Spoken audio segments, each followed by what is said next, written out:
suis vraiment très heureux d'être avec vous ce matin et toute cette journée. Déjà pour deux raisons.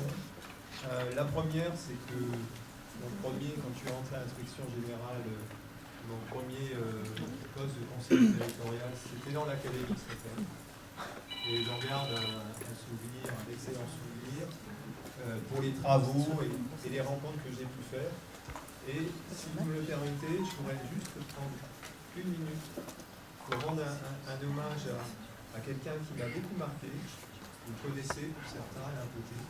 C'était à la fois le référent d'éducation prioritaire sur l'académie et c'était une personne très inspirante, très engagée, avec qui j'ai beaucoup appris, notamment au sein de l'Observatoire de l'éducation prioritaire. J'ai eu l'occasion d'aller vraiment dans les établissements sur des thématiques qui ont été des thématiques qui ont été développées. Par exemple, je pense à travail personnel des élèves, en cas de devoir fait, sur l'activité physique. Donc ce groupe de travail sur les questions de grande pauvreté. Et j'ai beaucoup appris à ses côtés et au sein de ses équipes. Puis la deuxième raison, c'est le sujet lui-même de l'internat. Parce qu'on peut considérer que depuis un peu plus de 20 ans, cette politique publique, elle est de l'internat, notamment de l'internat d'excellence, elle est portée par les gouvernements successifs avec des intensités qui sont parfois différentes. Et ici, à Créteil, avec l'internat, peut-être l'internat de Sourdin, on a la première expérience un peu d'envergure au niveau national sur les internats d'excellence. Et donc c'est intéressant d'être ici à Créteil pour échanger de cela. Alors je remercie l'AMG de son invitation parce que je suis convaincu, alors j'ai suivi, je ne vais pas le présenter, mais j'ai suivi à partir d'octobre 2020 auprès du service du bureau des territoires et d'éducation prioritaire le dossier de l'internat d'excellence, et notamment de l'appel à projet. Et dans le cadre, dans un premier temps, du plan de relance, et plus largement sur les dossiers qui concernent les internats d'excellence sans nécessairement l'investissement des collectivités territoriales. Et donc à cette occasion de ce suivi, j'ai constaté qu'effectivement il y avait une forte impulsion politique au niveau national, et que les relais locaux au sein des académies étaient sans doute l'aspect le plus déterminant pour la réussite de cette politique.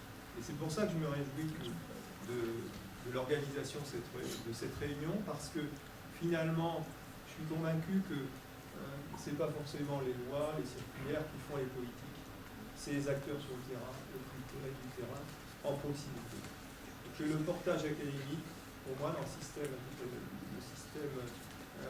éducatif, il est déterminant. Et voilà, je vous remercie de me conforter dans cette idée. Et je pense aussi, ça montre aussi qu'une politique publique, elle peut pas, s'il y a l'impulsion, il y a la durée de la mise en œuvre, de son évaluation, et pour tout ça, eh bien, il faut du temps. Si on ne donne pas du temps au temps, eh bien, on risque de passer à côté du sujet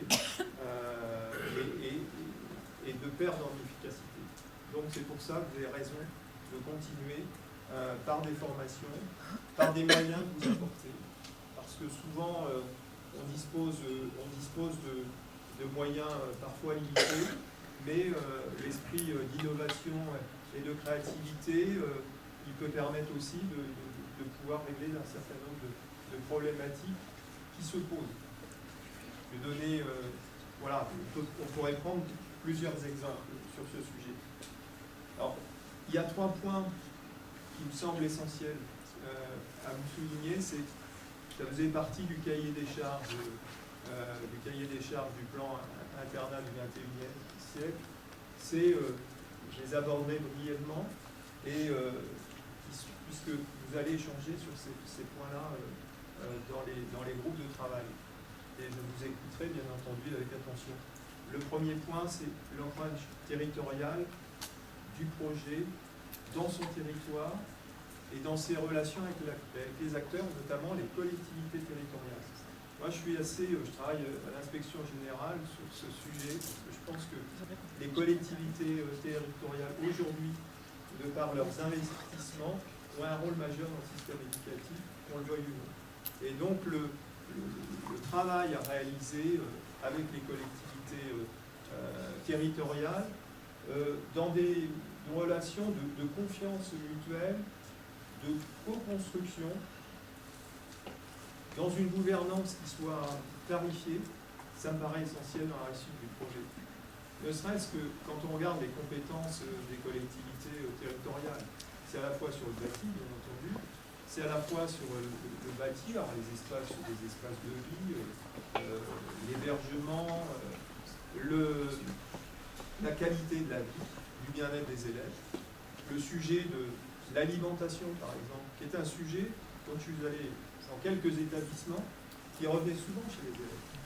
Souvent, ce qu'ils mettent en premier en valeur, c'est la qualité de vie, et puis aussi ce qu'on mange. La vie, le quotidien. À la fois, donc, ces éléments, ce travail avec les collectivités territoriales, ils touchent tous ces éléments. Plus le patrimoine, la culture. Vous avez un certain nombre de villes qui proposent des animations culturelles, des animations sportives. Donc ce travail en étroite collaboration avec les collectivités territoriales est essentiel. Le deuxième sujet, mais là, Jean-François Chanet va développer ce sujet de manière très, je pense, convaincante, c'est celui du projet. Le projet, qu'est-ce qui fait, comment on arrive à mobiliser une équipe autour du projet. Et là, on voit bien d'ailleurs dans les évaluations qu'on peut faire sur ce sujet,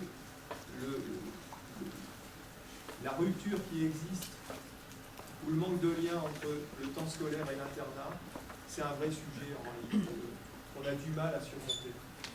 Et je pense que c'est le travail sur le projet, en équipe pluridisciplinaire, en intercatégorielle, qui fera justement la force du projet. Prenez un exemple tout à l'heure, je travaille sur les questions santé sociale à l'inspection générale, et actuellement j'ai une mission sur les cas complexes de l'aide sociale à l'enfance, c'est-à-dire des enfants qu'on appelle, entre guillemets, un CASA. C'est-à-dire qu'on arrive, quand on est au bout du bout des adolescents dont on ne sait pas quoi faire.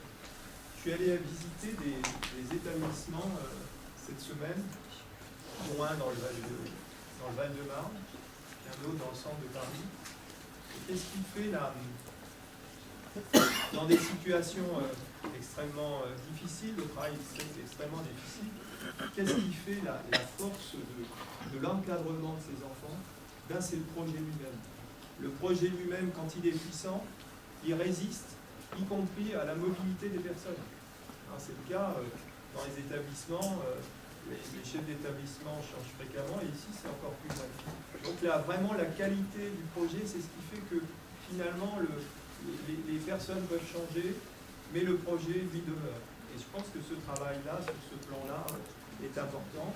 Puis le troisième élément, c'est ce qui faisait l'ADN en réalité de l'internat d'excellence, c'est le travail des alliances éducatives. C'est le travail qu'on peut faire avec les familles, et puis aussi le sujet de l'accessibilité à l'internat.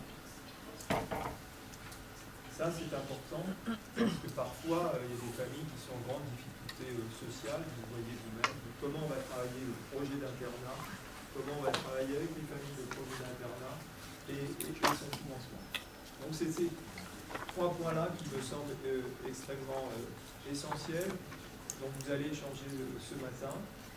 Voilà ce que je voulais vous dire très rapidement en introduction. Écoutez, je pense qu'on se nourrit des échanges. J'espère qu'à l'issue de cette formation, vous en sortirez encore plus fort, avec des idées nouvelles, et bien à même de pouvoir finalement redonner du sens à l'internat